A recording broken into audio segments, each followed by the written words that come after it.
नमस्कार दोस्तों, मैं प्राची संस्कृति आईएएस यूट्यूब चैनल पर आप लोगों का बेहद स्वागत करती हूं।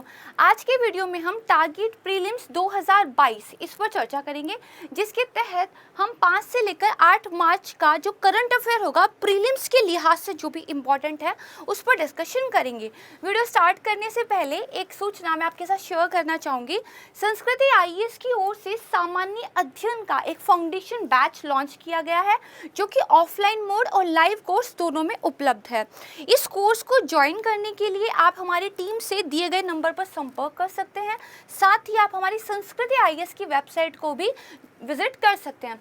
ध्यान रखने वाली बात यह है कि ये जो बैच है स्टार्ट हो रहा है 14 अप्रैल 2022 से, तो इससे पहले ही आप जो है हमारी टीम से संपर्क कर लीजिएगा। तो आइए शुरू करते हैं आज का वीडियो। हमारा जो आज का पहला टॉपिक है यह है ग्लाइकोस्मिक एल्बी कार्पा। टफ सा नेम है। देखिए बेसिकली एक बेरी है, ठीक है, उसी का साइंटिफिक नेम यहाँ पर दिया हुआ है। इसके बारे में जानते हैं। तमिलनाडु के कन्याकुमारी वन्यजीव अभ्यारण्य में जिन बेरी की एक नई जाति की खोज की गई है। कहाँ पे? पश्चिमी घाट में, वेस्टर्न घाट में, ध्यान रखिएगा, ठीक है। तो दक्षिण पश्चिमी घाट के लिए ये स्थानिक है, यानी कि एंडेमिक है, वहाँ के लिए सिर्फ वहीं पाई जाती है, कहीं और नहीं मिलती है। इसमें देखिए बड़े सफ़ेद रंग के फल पाए जाते हैं, जैसा कि आप पिक्चर में देख सकते हैं। इसके अलावा जो पनागुड़ी वन खंड है तिरुनवेली में, वहाँ पे जो आपके अर्ध सदाबहार वन है, इनका करीब 3 किलोमीटर की रेंज में एक एरिया जो है पाया जाता है। इसकी जो स्मेल होती है वो बड़ी स्वीट स्मेल होती है, ठीक है, अब उसके लिए भी जानी जाती है। देखिए ये जो पूरा का पूरा एरिया है, इसको बहुत ज़्यादा स्पेशल प्रोटेक्शन की ज़रूरत है। वैसे भी आपने न्यूज़ में कई बार सुना होगा, जो वेस्टर्न घाट है वहाँ पर स्पेशल प्रोटेक्शन की ज़रूरत है, क्योंकि वहाँ की डाइवर्सिटी थोड़ी खतरे में है, ठीक है। तो इतना आप समझ गए। नेक्स्ट टॉपिक समझते हैं, कृत्रिम प्रकाश संश्लेषण। देखिए प्रकाश संश्लेषण यानी कि फोटोसिंथेसिस, इसकी एक प्रक्रिया ऑटोमेटिक रूप से नेचर में अपने आप होती है। दूसरा, अगर इस पूरी प्रोसेस को, इस पूरी रिएक्शन को हम लैब में करें, एक इन्वायरमेंट के अंदर करें, तो उसको जो है कृत्रिम फोटोसिंथेसिस बोलते हैं, ठीक है। किसने किया है? तो टोयोटा केंद्रीय अनुसंधान और विकास प्रयोगशाला ने इसका जो है प्रणाली को विकसित किया है। क्या होगा? सूर्य का प्रकाश, वाटर और कार्बन डाइऑक्साइड, जो कि फोटोसिंथेसिस के 3 महत्वपूर्ण एलिमेंट्स हैं, इनकी सहायता से कार्बन के जो यौगिक हैं उनका निर्माण किया जाएगा। और कार्बन के यौगिकों का मल्टीपल यूज होता है, ये आप जानते ही हैं, ठीक है। देखिए इसका सिद्धांत क्या है? तो ये जो नई प्रणाली है, ये कार्बन डाइऑक्साइड को कार्बन के यौगिकों में परिवर्तित करने पर आधारित है, ठीक है। वैसे भी आपने देखा ही होगा कि जो फोटोसिंथेसिस ओरिजिनल होता है उसमें क्या होता है, इस प्रक्रिया के द्वारा पौधे अपना खाना बनाते हैं। वो खाना वो बायोमास के रूप में जो है अपने अंदर इकट्ठा करके रखते हैं, जिससे बाद में हम यूज़ करते हैं सेकेंडरी कंज्यूमर के रूप में। पौधे कौन से होते हैं? हमारे प्राइमरी प्रोड्यूसर्स होते हैं, ठीक है। तो उसी चीज़ का रेप्लिका यहाँ पे किया जा रहा है। इसके अलावा लैब में देखिए एक आर्टिफिशियल लीव भी बनाई गई थी, जैसे पत्तियाँ काम करती है उसी काम की कॉपी करने के लिए। यहाँ पे देखिए जो आर्टिफिशियल फोटोसिंथेसिस है उसके बारे में समझाया गया है। ये एक इस तरह का मटेरियल लगाया गया है जो विजिबल लाइट को अब्सॉर्ब करता है, ठीक है। उसके बाद वाटर ऑक्सीडेशन कैटलिस्ट लगाया गया है, यहाँ पे एक मेम्ब्रेन है, फिर एक वाटर रिडक्शन कैटलिस्ट लगाया गया है, और यहाँ पे देखिए H2O प्लस सोलर एनर्जी मिलकर फ्यूल का निर्माण करते हैं, ठीक है, समझ गए। बेसिकली यहाँ पे कार्बन डाइऑक्साइड को चेंज कर दिया जाता है कार्बन मोनोऑक्साइड में, और जिसको आप फ्यूल के रूप में यूज कर सकते हैं। सेम चीज यहाँ पे बताई है कि जो कृत्रिम प्रकाश संश्लेषण है, इसको अगर आप नियंत्रण में करें तो कार्बन डाइऑक्साइड को आप कार्बन मोनोऑक्साइड में परिवर्तित कर सकते हैं, जिसका जो इंटरनल कंबक्शन इंजन होते हैं इसमें उपयोग किया जा सकता है, ठीक है। सौर ऊर्जा को रसायन ऊर्जा में बदलना, ये ध्यान रखिएगा। यहाँ पे जो आपकी सौर ऊर्जा है उसको केमिकल एनर्जी में चेंज करते हैं। इसको बदलने की क्षमता 4.6% थी, लेकिन अब जो है इस कैपेबिलिटी को बढ़ा के 10.5% कर दिया है, यानी कि ज़्यादा दक्ष प्रणाली जो है अब हमने डेवलप कर ली है, ठीक है। ये आप समझ गए। नेक्स्ट टॉपिक देखिए, योगात्मक विनिर्माण। टफ सा नेम है, इसका आसान नेम है 3D प्रिंटिंग, ठीक है, या फिर आप कह सकते हैं एडिटिव प्रिंटिंग, एडिटिव टेक्नोलॉजी, ठीक है। तो देखिए इसके बारे में क्या है, जो केंद्रीय इलेक्ट्रॉनिक्स और सूचना प्रौद्योगिकी मंत्रालय है उन्होंने एक रणनीति जारी की है। ठीक है, देखिए डिजिटल विनिर्माण जो अगली पीढ़ी है वहाँ पर जो कंप्यूटर इलेक्ट्रॉनिक्स हो या फिर देखिए 3D प्रिंटिंग हो, आर्टिफिशियल इंटेलिजेंस हो, पैटर्न रिकॉग्निशन हो, ठीक है, इस तरह की जितनी भी टेक्नोलॉजी है उनके इंटरसेक्शन की अनुमति देती है। यानी कि बहुत सारी टेक्नोलॉजीज को मिला के कुछ आप प्रोड्यूस करते हैं उसकी अनुमति ये देता है।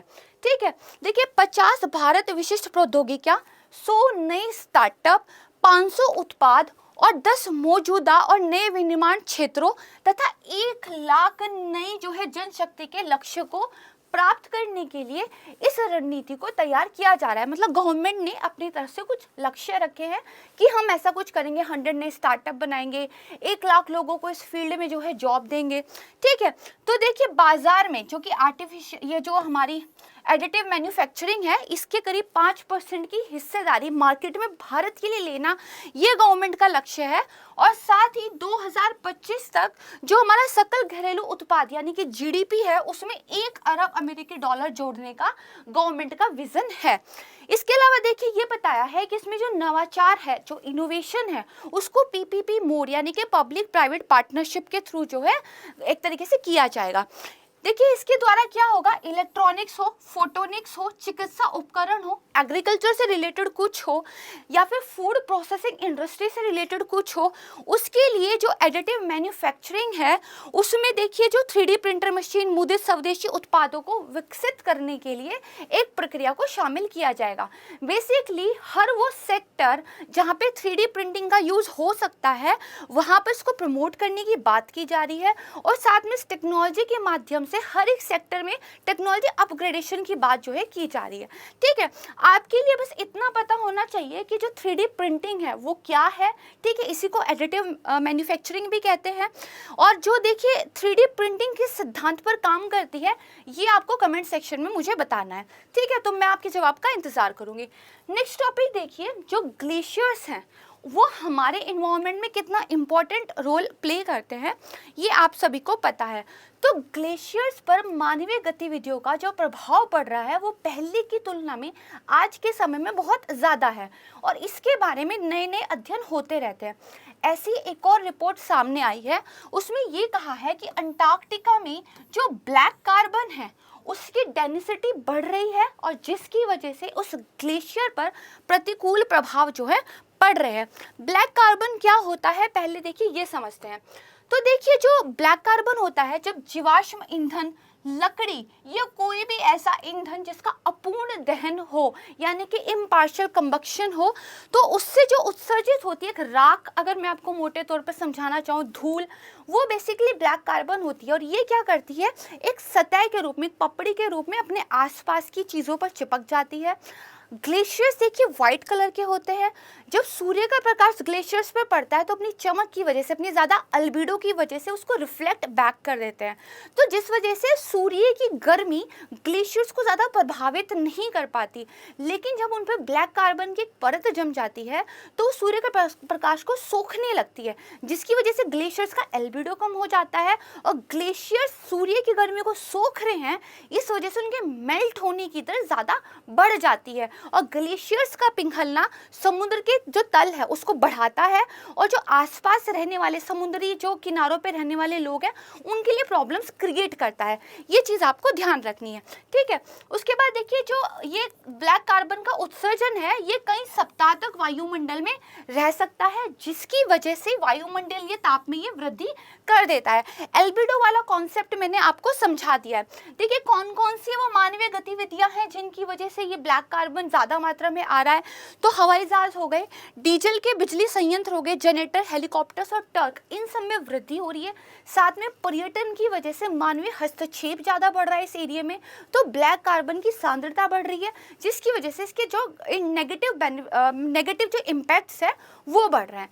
तो ब्लैक कार्बन क्या है ये आपको पता होना चाहिए। ब्राउन कार्बन से कैसे डिफरेंट है ये आपको पता होना चाहिए। कमेंट सेक्शन में मुझे बताइएगा कि ब्लैक कार्बन और ब्राउन कार्बन में क्या डिफरेंस है। यूपीएससी के एनवायरनमेंट में इससे क्वेश्चन ऑलरेडी पूछा जा चुका है। इसके बाद देखिए राज्यों ने सीबीआई से सामान्य सहमति को वापस लेना शुरू कर दिया है, ये हमारा एक टॉपिक है। नेक्स्ट टॉपिक है, समझते हैं। देखिए, जो मेघालय है उसने हाल ही में सीबीआई से सामान्य सहमति को वापस लेने का निर्णय ले लिया है, और ऐसा उसने पहली बार नहीं किया है, कुछ और राज्य ऑलरेडी ऐसा कर चुके हैं। कौन कौन से? तो मिजोरम, महाराष्ट्र, पंजाब, राजस्थान, पश्चिम बंगाल, झारखंड, छत्तीसगढ़, केरल। ठीक है, 2015 में मिजोरम जो है सीबीआई से सामान्य सहमति वापस लेने वाला पहला राज्य बना था। अब आप सोच रहे होंगे कि ये सामान्य सहमति क्या है और राज्य इसको वापस क्यों ले रहे हैं। देखिए, राज्यों का मानना ये है कि सीबीआई जो है पॉलिटिकली वो लोग ऐसा बोलते हैं, हम इससे सहमत नहीं हैं कि सीबीआई जो है उनके राज्य के मामलों में इंटरफेयर करती है, कहीं ना कहीं उनकी जो एक फेडरल सिस्टम के अंदर सॉवरेनिटी है उसको कम करती है, इसीलिए वो सामान्य सहमति वापस ले रहे हैं। चलिए, ये तो समझ में आता है कि राज्य सरकारों की अपनी कुछ आप कह सकते हैं विचारधारा है, कुछ एजेंडा है जिसकी वजह से वो ऐसा कर रहे हैं। लेकिन ये सामान्य सहमति होता क्या है, पहले ये समझते हैं। देखिए, क्या है, सीबीआई को राज्य में केंद्र सरकार के कर्मचारियों के विरुद्ध भ्रष्टाचार की जांच करने में सहायता करने के लिए सामान्य सहमति दी जाती है। होता क्या है, एक राज्य बोल देता है कि सीबीआई, अब आप हमारे यहाँ आके किसी भी जो है मामले की जांच कर सकते हैं, आपको हर मामले की जांच करने के लिए हमारे एरिया में आने के लिए अलग अलग टाइम पर परमिशन लेने की ज़रूरत नहीं है। लेकिन जब राज्य सामान्य सहमति को वापस ले लेते हैं तो एक सीबीआई अधिकारी जैसे ही उस राज्य की सीमा में प्रवेश करता है तो वो एक सामान्य नागरिक के समान हो जाता है, उसकी जो ऑफिसर्स वाली पावर्स थी वो खत्म मानी जाती है। और हमेशा जब नया केस जो है उनको वहाँ पे जांच करनी होगी, उनको हर केस वाइज जाके परमिशन लेनी पड़ती है। तो बेसिकली क्या है, अगर राज्य सरकार परमिट कर देगी तो केस की जांच हो जाएगी, अगर परमिट नहीं करेगी तो जो है मामला अधर में लटक जाता है। तो क्या फिर सीबीआई मामले की जांच कर ही नहीं पाएगी अगर राज्य सरकार ना चाहे? कर सकती है, दो केस में। यदि मामला पहले से ही चल रहा हो तो सीबीआई की सामान्य सहमति वापस लेने का कोई फर्क नहीं पड़ता है, मामले की जांच कंटिन्यू रह सकती है। यानी कि पहले आप हाँ बोल चुके थे तो वो कंटिन्यू रहेगा। दूसरा देखिए, अगर सीबीआई अदालत से जाकर रिक्वेस्ट करे और अदालत इस बात का वारंट दे दे कि हाँ जाइए आप प्रोसीड कीजिए, तो भी जो है किया जा सकता है। ठीक है, तो ये आप समझ गए। अब देखिए, जो राष्ट्रीय जांच एजेंसी, नेशनल इन्वेस्टिगेशन एजेंसी है, वो बेसिकली एनआईए अधिनियम से शासित होती है, उसको पूरे देश में जो है व्यापक अधिकार प्राप्त है। लेकिन वही सीबीआई की बात करें तो ये दिल्ली विशेष पुलिस स्थापना अधिनियम 1946 के द्वारा इसको जो है शक्तियां प्राप्त है। अब देखिए, सहमति भी दो तरह की होती है। एक होती है देखिए यहाँ पे किसी विशिष्ट मामले से संबंधित, और दूसरी होती है सामान्य सहमति। विशिष्ट मामला कोई पर्टिकुलर केस है, उसके लिए आप पर्टिकुलरली परमिशन ले रहे हैं। सामान्य सहमति एक बार में आपने हरी झंडी दिखा दी, उसके बाद किसी भी केस के लिए आप राज्य में जाके कार्यवाही कर सकते हैं। ठीक है, अब देखिए, जो दिल्ली पुलिस स्थापना अधिनियम 1946 है, इसकी धारा 6, वेरी इंपॉर्टेंट फैक्ट ध्यान रखिएगा, के अंतर्गत सीबीआई को देखिए सामान्य सहमति को वापस लिया जा सकता है। यानी कि सीबीआई को जो ये जनरल कंसेंट प्राप्त है, इसको इस 1946 अधिनियम की धारा 6 के तहत वापस भी लिया जा सकता है। तो कभी भी प्रीलिम्स में एक स्टेटमेंट के रूप में क्वेश्चन आ सकता है, और आपको देखिए ये ध्यान रखना चाहिए। ठीक है, ये इतना आप समझ गए। अब नेक्स्ट आ जाइए, सामान्यतः सहमति, अगर सामान्य सहमति कोई वापस ले लेता है तो इसका क्या तात्पर्य होता है। तो मैंने आपको बताया एक अधिकारी के रूप में प्राप्त उसकी सभी शक्तियां जो है समाप्त हो जाएगी। ठीक है, लेकिन मैंने आपको बता दिया कि पुराने मामलों की जांच करने की शक्ति अभी भी होगी, अदालत से वारंट प्राप्त करने के बाद भी उनके पास शक्ति होगी। यहाँ पे देखिए न्यूज़पेपर की कटिंग दिखाई हुई है, 4 मार्च की न्यूज़ है कि जो है मेघालय ने कुछ ऐसा स्टेप लिया है। अब सीबीआई के बारे में जान लेते हैं। तो देखिए, इसकी स्थापना 1 अप्रैल 1963 को, ये कोई सांविधिक निकाय नहीं है, ध्यान रखिएगा, ना ही ये कोई संवैधानिक निकाय है, क्योंकि इसे संसद के किसी अधिनियम द्वारा स्थापित नहीं किया गया है। और जैसा कि मैंने आपको पहले बताया कि जो हमारा 1946 का एक्ट है उसके द्वारा इसको पावर मिलते हैं, इसको लेके कोई स्पेशल एक्ट अभी तक नहीं बनाया गया है। ठीक है, क्या करता है ये? आर्थिक अपराधों, विशेष अपराधों, भ्रष्टाचार के मामलों की जो है जांच करती है। किसके अंडर काम करती है, तो ध्यान रखिएगा गृह मंत्रालय इसका आंसर नहीं है, सही आंसर है कार्मिक लोक शिकायत और पेंशन मंत्रालय। ठीक है, ध्यान रखिएगा। सीबीआई को, साथ में एनआईए को जो आरटीआई एक्ट होता है, सूचना का अधिकार अधिनियम, इसके तहत जो है छूट प्राप्त है।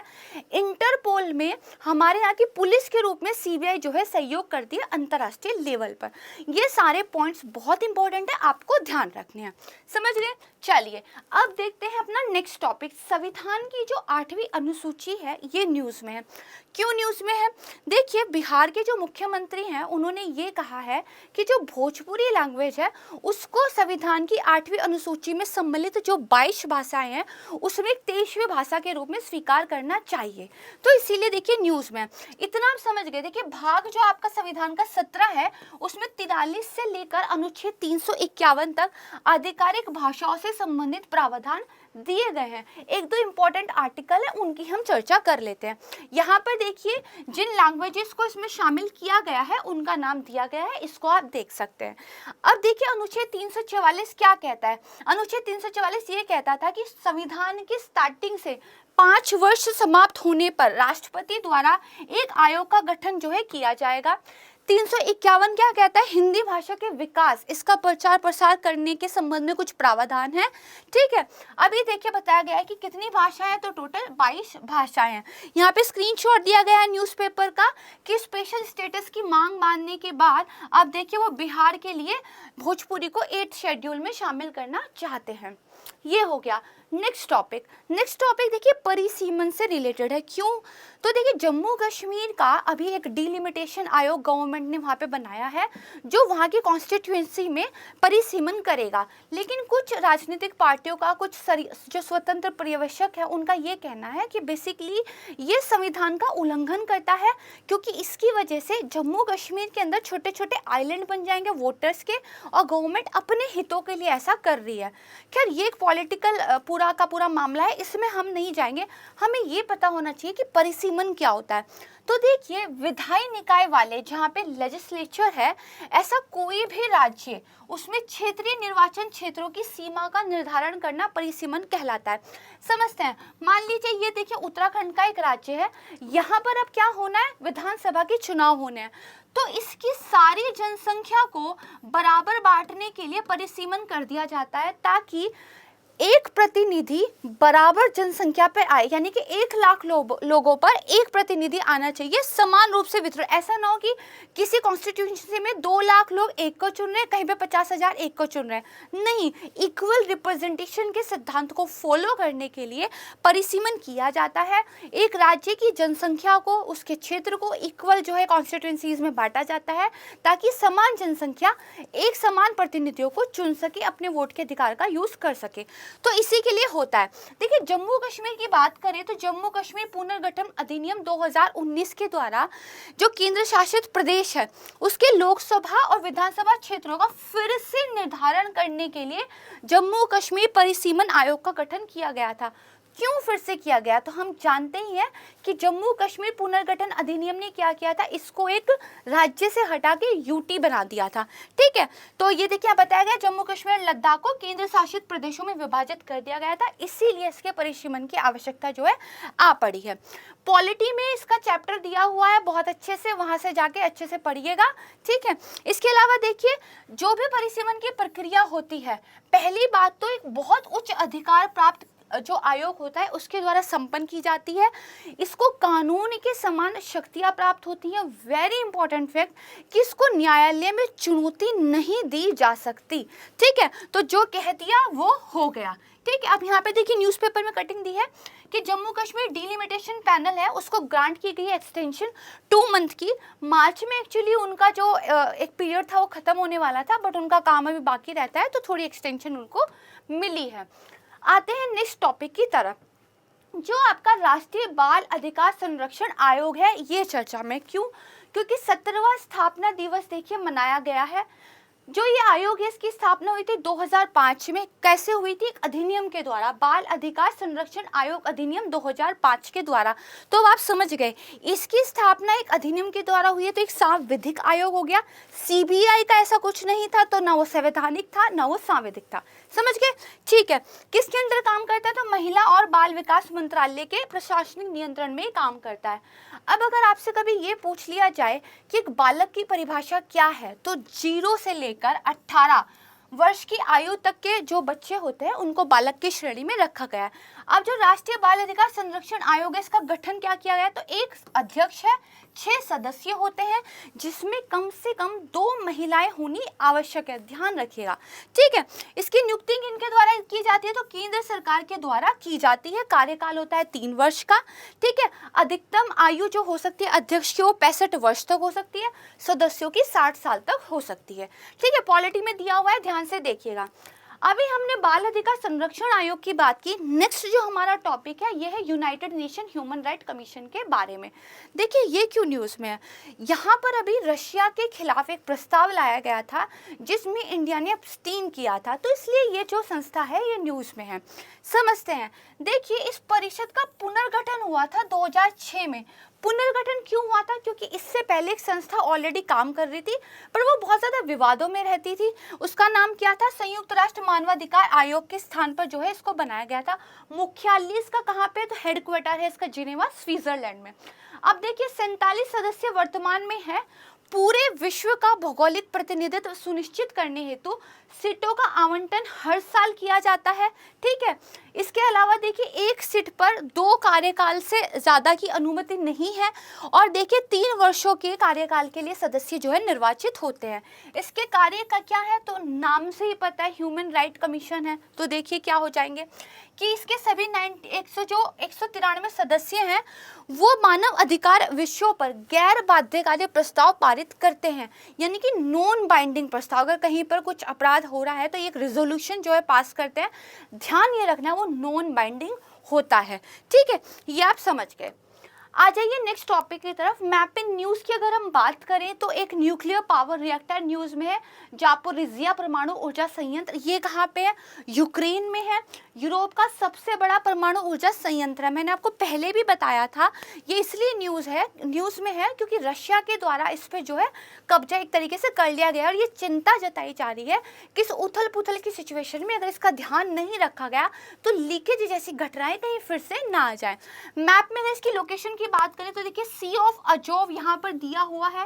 ठीक है, उसके बाद ये देखिए ये यहाँ पर एक दिया हुआ है जलाशय, और इसके पास जापोरिजिया है। डोंस्टेक का जो रीजन है जिसको लेके पूरा विवाद चल रहा है वो भी पास में ही है।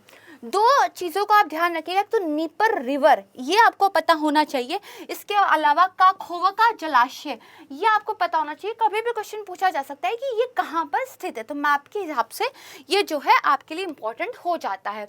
समझ गए? Next topic, state of India's environment report. ठीक है, यहाँ पे देखिए 16 जो हमारे सस्टेनेबल डेवलपमेंट गोल्स हैं उनके बारे में बताया हुआ है, देख लीजिएगा। तो ये रिपोर्ट किसके द्वारा जो है पब्लिश की गई है? तो डाउन टू अर्थ जो कि एक मैगजीन है उसके द्वारा आप पढ़ते हुए अपनी तैयारी के दौरान centre for science and environment के साथ मिलके बेसिकली इस रिपोर्ट को पब्लिश किया गया है।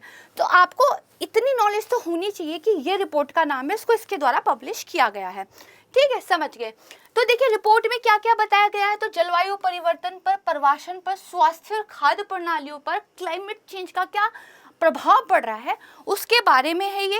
ठीक है, देखिए ये जो centre for science and environment है, अगर इसकी बात करें तो ये नई दिल्ली में स्थित है, और क्या है? एक जनहित अनुसंधान और वकालत संगठन है। इसी से रिलेटेड न्यूज़ देखिए यहाँ पे दी गई है कि India slips to rank 120 on 17 sustainable development goals. ठीक है, यानी कि इंडिया की रैंक जो है एसडीजी में गिरी है। ठीक है, तो थोड़ा सा इसके बारे में काम करने की ज़रूरत है। नेक्स्ट वेरी इंपॉर्टेंट टॉपिक, कवच। क्या है ये? तो देखिए शौचालित ट्रेन सुरक्षा प्रणाली है। इंडिया में ट्रेन दुर्घटनाओं के बारे में आपने न्यूज़पेपर में बहुत बार सुना होगा। कई बार क्या होता है 2 ट्रेन आमने सामने आके टकरा जाती है, ड्राइवर ज़्यादा कुछ खास कर नहीं पाते। अब उन ट्रेन की आपस में टक्कर ना हो इसके लिए एक इंडिजीनियस स्वदेशी टेक्नोलॉजी डेवलप की गई है जिसका नाम रखा गया आर्मर यानी कि कवच। इसी के बारे में पढ़ रहे हैं। यहाँ पर देखिए पूरी किस प्रक्रिया से ये काम करेगी इसके बारे में बताया गया है। तो देखिए मैं आपको आगे भी बताऊंगी, जो रेडियो फ्रिक्वेंसी आइडेंटिफिकेशन टेक्नोलॉजी है बेसिकली उसका यूज़ यहाँ पर किया गया है। अब देखिए कवच प्रणाली की घोषणा 2022 के केंद्रीय बजट में आत्मनिर्भर भारत पहल के अंतर्गत ही कर दी गई थी। और ये ऐसा नहीं है कि इस पर अभी काम करना शुरू किया है, इस पर देखिए 2012 से ही काम किया जा रहा था। तब इसका जो नाम था वो था ट्रेन कोलिजन बचाव प्रणाली, अब इसको कवच नाम दे दिया गया है। मैंने आपको बताया इलेक्ट्रॉनिक उपकरणों और रेडियो फ्रिक्वेंसी आइडेंटिफिकेशन उपकरणों का एक सेट है, तो इससे के साथ ये जो है काम करती है। आपको ध्यान ये रखना है, अगर कभी ये स्टेटमेंट आ जाए कि ये कौन से सेफ्टी इंटीग्रिटी लेवल पर काम करती है, तो लेवल 4 पर ये काम करती है।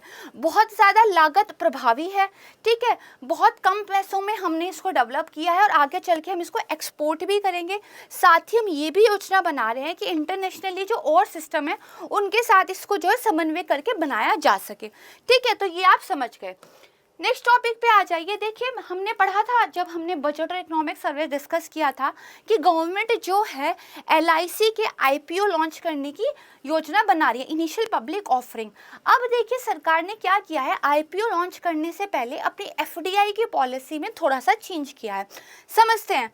देखिए क्या कहा है कि स्वचालित मार्ग से यानी कि ऑटोमेटिक रूट से जो FDI है उसको 20% तक बढ़ाने की अनुमति दे दी है और इसके लिए प्रत्यक्ष विदेशी निवेश नीति में संशोधन सरकार की तरफ से किए गए हैं। देखिए LIC की बात करें तो पूरी तरह से सरकार के स्वामित्व में है, स्थापना हुई थी 1956 में। नेक्स्ट आ जाइए। देखिए पहले FDI की हमने पढ़ा था कि जो बीमा क्षेत्र है उसमें FDI की लिमिट 49% से बढ़ाकर 74% कर दी गई है। तो फिर LIC के बारे में भी क्या हुआ है, तो ध्यान रखिएगा LIC एक अलग अधिनियम से शासित होता है, तो जो 49 to 74% चेंज हुआ था वो LIC पर एप्लीकेबल नहीं था, समझ गए। लेकिन अब जो है LIC के लिए एक अलग से जो है गवर्नमेंट पॉलिसी में चेंज करके लाई है। तो ये नीति जो बीमा कंपनियां हैं साथ में जो बिचौलिए हैं, ठीक है, उनको भी FDI की अनुमति देती है। सरकारी अनुमोदन मार्ग पर जो सार्वजनिक क्षेत्र के बैंक हैं वहां पर FDI की लिमिट कितनी है, 20% है। वेरी इंपॉर्टेंट फैक्ट, इसको भी ध्यान में रखिएगा, ठीक है। इसके बाद देखिए नेक्स्ट टॉपिक नोकोकुली, एक टर्म है, आपने देखा होगा UPSC कई बार एक टर्म पूछ के इसका मीनिंग पूछ लेती है, तो हमें पता होना चाहिए इसका मतलब क्या है। तो देखिए इसका मतलब होता है, मलयालम भाषा का एक शब्द है, इसका मतलब होता है देख रेख के लिए मजदूरी। ये प्रथा है जहाँ पे जो सर पे बोझा ढोने वाले मजदूर होते हैं वो बिना कोई काम किए मजदूरी की मांग करते हैं। और हाल ही में जो Kerala head load worker act 1978 है, इसमें एक अमेंडमेंट किया गया है जिसमें ये कहा गया है कि नोक्कुकुली की मांग करने वाले श्रमिकों को 2 साल तक की सजा हो सकती है।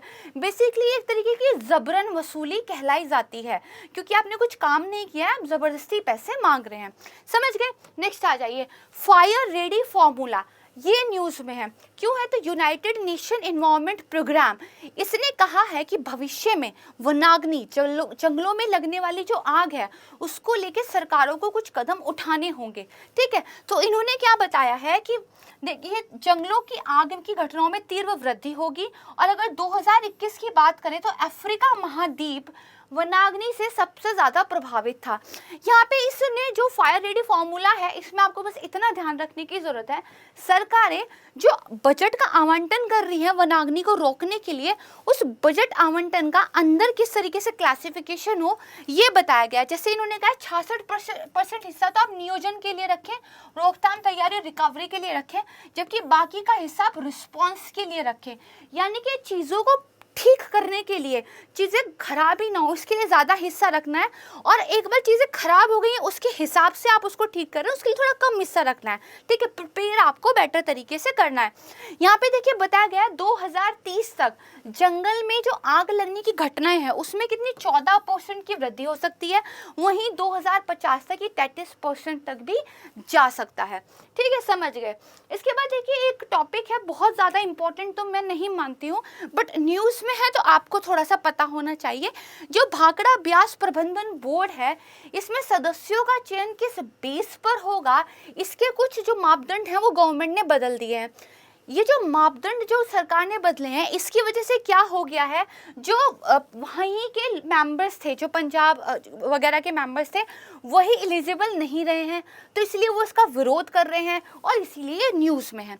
देखिए, जो भाखड़ा ब्याज प्रबंधन बोर्ड नियम 1974 है, ये कहता है कि विद्युत विभाग के सदस्य पंजाब से तथा सिंचाई विभाग के सदस्य हरियाणा से होंगे। ऐसा पहले कहा जा रहा था, लेकिन अब देखिए चेंज कर दिया गया है, तो कुछ इस तरीके से कर दिया कि हरियाणा और पंजाब के विद्युत विभाग तो अब इन मानकों पर खरे ही नहीं उतरते हैं। ठीक है, तो इस वजह से ये जो है विरोध कर रहे हैं।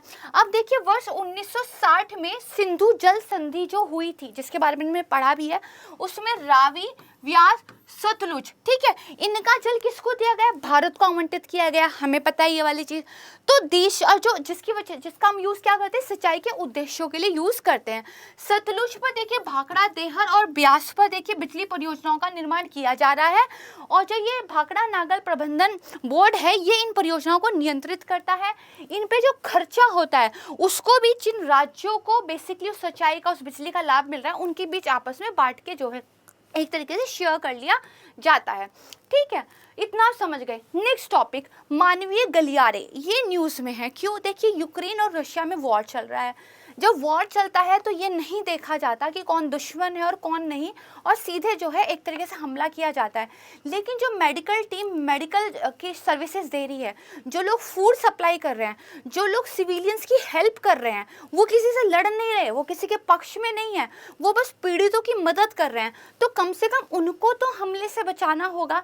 तो इसीलिए क्या किया जाता है, दोनों पार्टीज आपस में बात करके, संयुक्त राष्ट्र जो है मध्यस्थ का काम करता है, एक एरिया पे जो है बेसिकली बातचीत कर लेते हैं कि इस एरिया को कम से कम थोड़ा फ्री रखा जाएगा, ताकि जो मदद है वो पहुंच सके और मदद करने वालों को कोई खतरा ना हो। तो इसलिए क्या होते हैं, विसैन्यकृत किए गए क्षेत्र, डीमिलिटराइज्ड जोन होते हैं।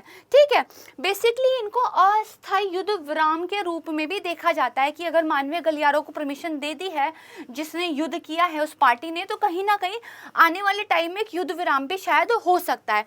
संयुक्त राष्ट्र द्वारा समझौता वार्ता की जाती है, लेकिन कई बार दोनों पक्ष आपस में बातचीत कर लेते हैं। ठीक है, देखिए, संयुक्त राष्ट्र हो गया, रेड क्रॉस जैसे सहायता संगठन हो गए, वो इनका इस्तेमाल कर सकते हैं। हालांकि इसके जो है दुरुपयोग की संभावना भी रहती है, क्योंकि बहुत सारे मीडिया जर्नलिस्ट जाकर वहाँ की पिक्चर्स लेके जिस कंट्री ने वहाँ पर युद्ध करना शुरू किया है उसके बारे में गलत प्रोपेगेंडा भी फैला सकते हैं। दूसरा, नागरिकों के समूह के भीतर हथियारों की सप्लाई करने के लिए, उन पर अटैक करने के लिए छुपे तरीके से भी इनका प्रयोग किया जा सकता है। दोनों पक्ष करते हैं, लेकिन कई बार एक ही पक्ष जो है इस तरह का यूज भी कर लेता है।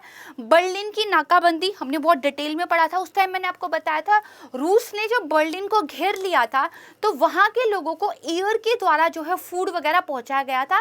तो वो भी एक तरीके का क्या है, मानवीय गलियारा ही था। तो सिर्फ ऐसा नहीं कि जमीन पर ही मानवीय गलियारा हो सकता है, हवा और जल के माध्यम से भी ये हो सकता है। समझ गए? चलिए, इसके बाद नेक्स्ट देखिए, ब्रह्मोस मिसाइल, ये लगातार न्यूज में आ रही है। तो अभी हमारी जो नौसेना है, उन्होंने इसके नौसैनिक संस्करण का प्रशिक्षण किया है। ठीक है, भारत और रूस द्वारा ये विकसित है, पता ही है। यहाँ पर इसके बारे में देखिए सारी डिटेल्स दी गई हैं कि इसका नामकरण क्या किया है, इंजन किस प्रकार का है, ये फैक्ट्स है, आप इनको ध्यान से देख लीजिएगा। ठीक है, इसके बाद देखिए हंसा एनजी, ये न्यूज़ में है। क्या है ये अपनी तरह का पहला स्वदेश में विकसित एयरक्राफ्ट ट्रेनर वायुयान है। क्या वर्ड ध्यान रखेंगे, एयरक्राफ्ट ट्रेनर, दूसरा वर्ड स्वदेशी रूप से निर्मित। ठीक है, तो देखिए जो हमारे CSINAL है उसके द्वारा ये जो है विकसित किया गया है, और भारतीय फ्लाइंग क्लब की जो ट्रेनिंग एयरक्राफ्ट से संबंधित आवश्यकताएं थी उनको ये पूरा करेगा। आपको बस पता होना चाहिए हंसा एनजी क्या है। ठीक है, समझ गए। अब आते हैं अपने आज के लास्ट टॉपिक पर। देखिए, जो ज्योतिराव फूले हैं और उनकी जो वाइफ हैं सावित्री बाई, ये न्यूज़ में है। बेसिकली क्या हुआ था, जो भगत कोश्यारी हैं उन्होंने इनके बारे में एक अनुचित टिप्पणी की, जिसकी वजह से उनका काफ़ी विरोध रहा है, इसीलिए ये दो नाम जो है समाचारों की हेडलाइंस बने हुए हैं। तो हिस्ट्री का टॉपिक है, इनके बारे में आपको पता होना चाहिए। जो ज्योतिराव फूले हैं उनकी गुलामगिरी बुक जो थी उससे UPSC ऑलरेडी प्रश्न पूछ भी चुकी है, तो हमारे लिए बहुत ज़्यादा इम्पॉर्टेंट है।